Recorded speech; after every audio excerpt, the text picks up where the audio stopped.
Always trust. We ask the question. What is needed in the world?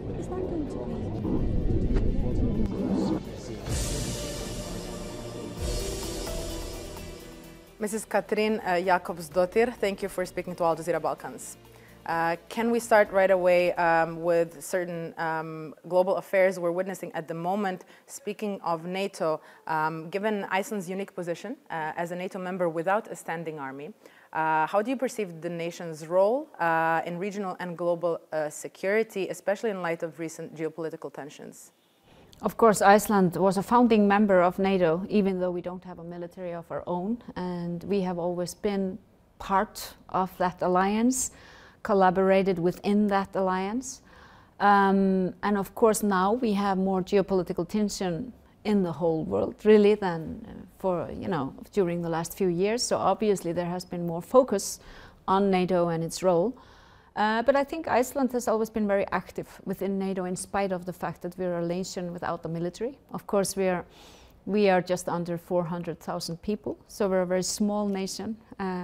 But we do our bit, for example, through our Coastal Guard and other means of civilian participation within NATO. Speaking again about current global affairs, the war on Gaza, which you have also spoken about, has shaken faith in the international system, with UN resolutions being routinely ignored, the ICJ's orders unheeded, and even traditional allies of Israel now expressing alarm. As somebody who has long championed international law and multilateralism, do you believe the current world order built on post-World War II institutions is collapsing before our eyes? Well, I think my country, being a small country, as I mentioned, we base our existence on respect for international law. We base our existence really on the multilateral system where small countries also have a voice and not only the big countries. So I must say, because you ask about the multilateral order, well, Iceland will do everything that we can to champion that order because it's important. We don't want a world where only the big ones have their say. We want a world where every nation has their say, so that is very important. But of course I'm worried because what we see is not only in Gaza, where there has been horrific developments with the number of civilians, including children, being killed, enormous. So I think, but we also see a lot of conflicts around the globe, more conflicts than we have seen since the Second World War. We see more people that have been displaced. So I think there is every reason to worry about the situation as it is. Again, as a signatory to the Rome Statute and a supporter of the ICJ and ICC, what is Iceland's position, and then again your personal stance on the need for international accountability for certain war crimes? We can speak about Gaza, we can speak about Lebanon and other countries. Is the system we have fit and still viable to enforce justice? I can understand that people are worried, and if we talk about my country, Iceland has been very clear, for example, within the UN, to talk about crimes, war crimes, to talk about the importance of human rights, to talk about the importance of respect for international law. I can understand that people are worried, but I also say, let's not judge the multilateral system, let's not declare its death. Let's rather champion for the multilateral system, and I think there is every reason to talk very clearly about that. I can understand that people are worried and have their doubts and wonder about the role, for example, of the Security Council at times like this. But I also must say that, when people don't have a better idea, we should rather think about the system that we have and has functioned very well, how we can amend it. And I think there is a reason to do that. And you mentioned something about Iceland being a smaller country. Yeah. In this, let's say, multilateral crisis we're in at the moment, and with certain moments we're experiencing and seeing from the bigger countries that are not proving their roles, what roles can smaller countries play? I think smaller countries have an immensely important role to play. And Iceland, we have used our voice. We have used our voice for exactly human rights. We have been members of the Human Rights Council of the UN. We have used our voice. We were the chairs of the Council of Europe during my time as Prime Minister, where we actually really took up the discussion on the values that Europe is based on, meaning rule of law, meaning democracy, and meaning human rights. So I think smaller countries absolutely can use their voice in support of this multilateral system. Again, one of the other things you've spoken about, and this is something I thought was very interesting, is the need for redefining economic and social priorities beyond GDP. Yeah. Do you also see, how do you envision this? Like, what would it mean to go past just GDP as one of the signals for this? If we only use monetary measurements to measure the success of societies, it defines really our decision making and our policy making. So what we did in Iceland was to kind of think again about our measurements, about our indicators. How do we really measure the success of society? Do we measure it only by economic growth, inflation, etc.? Or do we think more broadly about it? And this is what we have been doing, measuring, for example, the balance between work and private life, the accessibility to health, measuring gender-based violence and domestic violence, measuring environmental factors, because this, of course, affects the policy making. We're used to working in a framework where everything is measurable, and then we need to change really the way we measure success. Because life happens in between those parameters. Well, you know, in my view, you know, a role of a leader is not just to think about economic growth, but also, you know, are people really happy here? So you need to think about what gives people meaning. How do you create the circumstances in a society so people actually can seek happiness? That's not only through economic growth. Definitely. Also, under your leadership, Iceland's been recognized for its efforts in closing the gender gap. You just mentioned gender-based violence as one of the problems you tackled. What initiatives were most effective in promoting gender equality, and how can other nations follow your steps? You know, of course, I owe a lot to the women who came before me and fought for structural changes, for example, when it comes to early childhood education, when it comes to shared parental leave, because that actually makes it possible for women not having to choose between having a career and having a family. I focused a lot on gender-based violence during my time as Prime Minister. I actually brought the issues of gender equality inside the Prime Minister's office, because you should not keep gender equality in some one ministry as a social affair or an educational affair or whatever. It's an issue that should be kind of thought about in everything we do. Gender budgeting, when it comes to the judicial system, the social system, the educational system, etc. What were the obstacles you faced along that way? I mean, bringing this topic from let's say one ministry or one sector tackling it to a very high level and spreading it throughout the whole government isn't a small thing to do. No, not everybody were happy, because they thought maybe the Prime Minister shouldn't be thinking about such a small issue. But it's an issue that actually is about not just women, it's about men and women, because gender equality is actually, I think, one of the main reasons for Iceland's prosperity. The high participation of women on the labor market, the fact that we actually enjoy equal rights, the fact that we are always reducing the gender pay gap. This is a very strong factor in our prosperity and should be a core issue for every leader.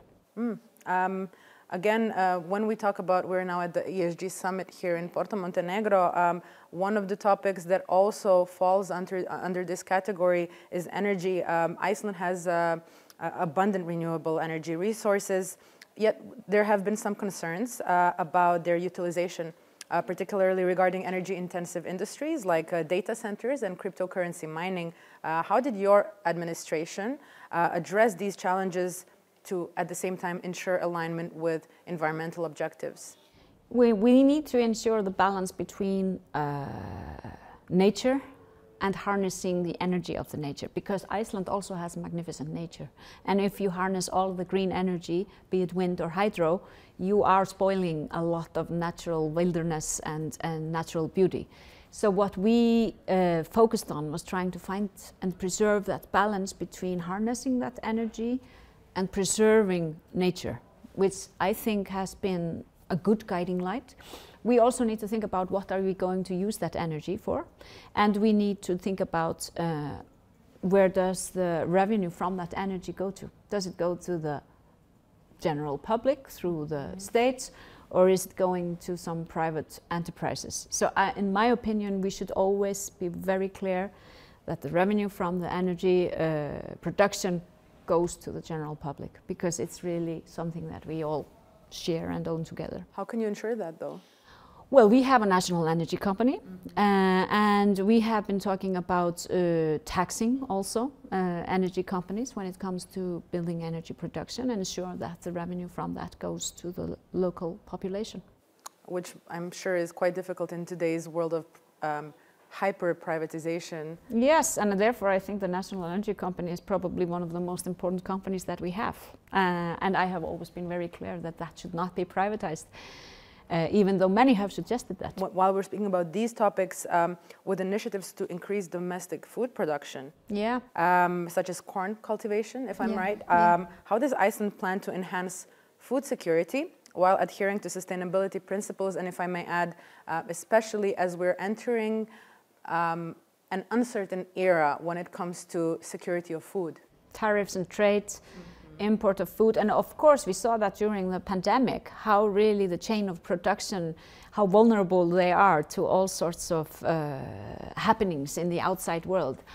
Well, it is a challenge for Iceland, because we are, we of course grow some of our vegetables, we have lamb and we have fish, but we import a lot of foods. But we have been trying to encourage initiatives, for example, in corn, as you rightly mentioned, to ensure more food security and food safety, because this is a very important thing for every country to have a clear policy on. So this is something that we have been doing, but we are definitely not immune to outside influence, because we import a lot of our food. And if you import a lot of food, maybe just to add the new tariffs imposed by Donald Trump and the United States at the moment, how are they influencing the broader situation in Iceland?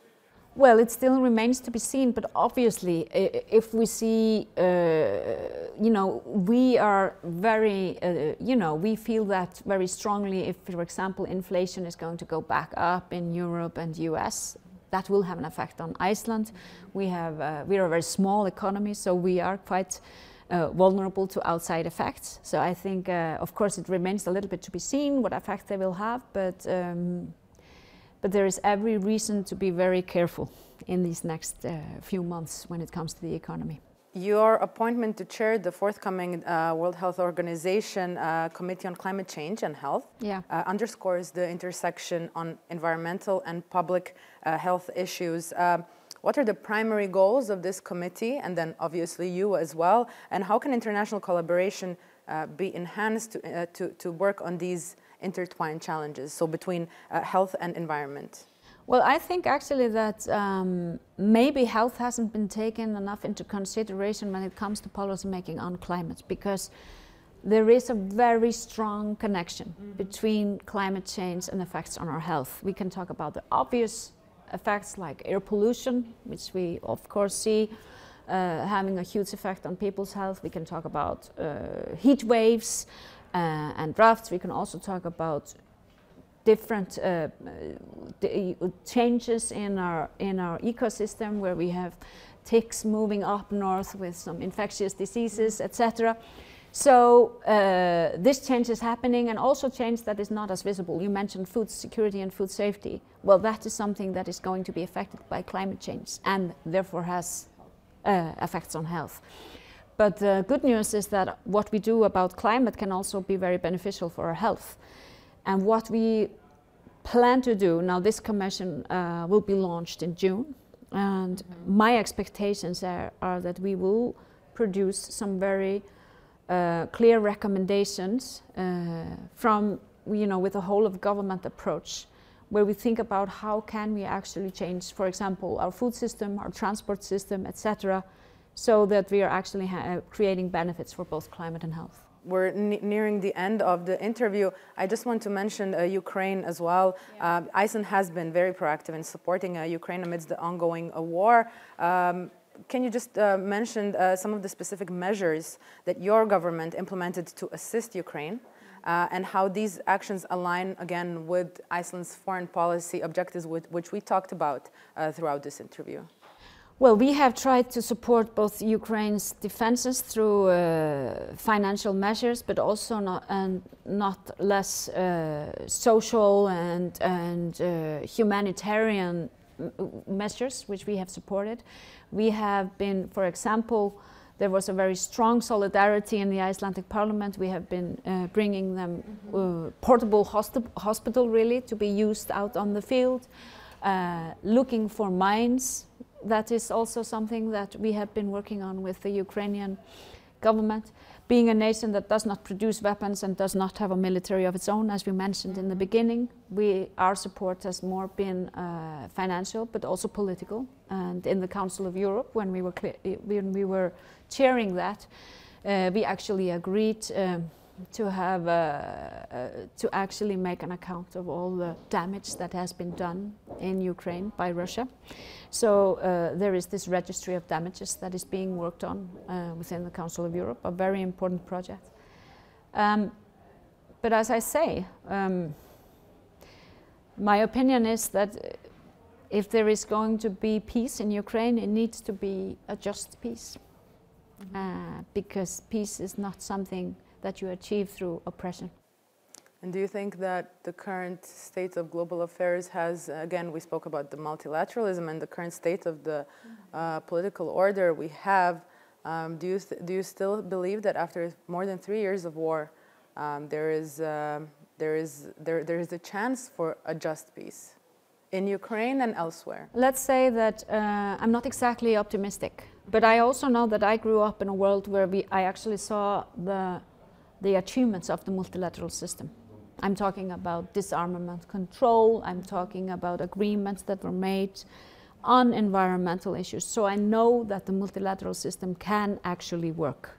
Of course, it doesn't work if the leaders of the world are not ready to let it work. But I know what achievements that system has made. So I will continue to speak about and champion for the multilateral system, even though things are dark right now in the world when it comes to the fact that we are seeing international law broken and we are seeing that rules are not respected.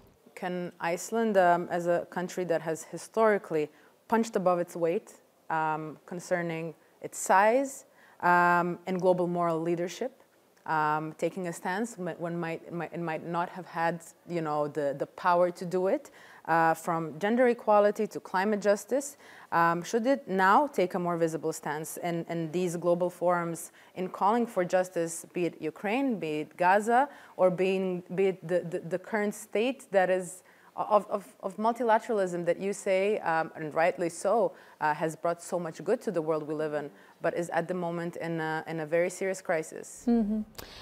Well, I think we have shown that we can do things. Maybe it has kind of marked my position in life that when I was 10, Reagan and Gorbachev had a meeting in Reykjavik, and it wasn't the meeting that actually created the end of the Cold War, but it was a very important meeting in lining up to that end. So I think Iceland can actually do a lot through our voice, through our position, and through the fact that we have actually achieved prosperity by being a peaceful country, a relatively equal country, a country that actually focuses a lot on well-being of its people and the environment. So I think we have a good story to tell, and I think we can use that story and use our voice to present those values to the world, yes. And just quickly for the end, we're in the Balkans now, in the region of the Western Balkans. I don't know how familiar you are with our society, political, economical challenges. However, do you think there is some lessons to be at least learned from us, from Iceland, for us to be smarter and better? I think all nations can learn from each other. And we have actually people who left the Balkans during the war here in the 90s and came to Iceland. And they have taught us a lot. So I think one of the good things about the multilateral system is that we actually are learning from each other. So we can all learn from each other, in my opinion. Mrs. Jakobsdottir, thank you for this conversation. Thank you. We ask the questions. What is needed